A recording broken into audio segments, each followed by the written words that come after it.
Alors la rhubarbe, c'est un produit qui était connu surtout en Asie et dans la Grèce antique.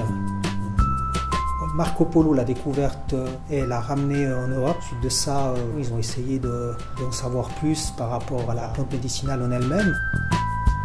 En utilisant les feuilles, elles avaient des vertus toxiques. Donc ils ont tout de suite arrêté d'utiliser les feuilles et d'utiliser uniquement la tige. Au fur et à mesure des années, ils ont découvert qu'on pouvait l'utiliser aussi comme nourriture.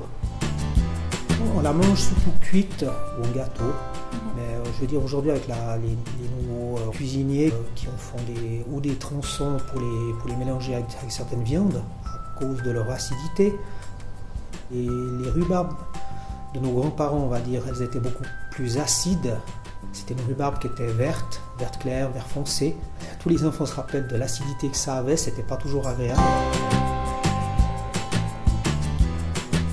Une plante de rhubarbe, la première année de plantation, elle donne rien, c'est zéro récolte. Deuxième année, on peut utiliser à peu près 20 à 30% de la plante.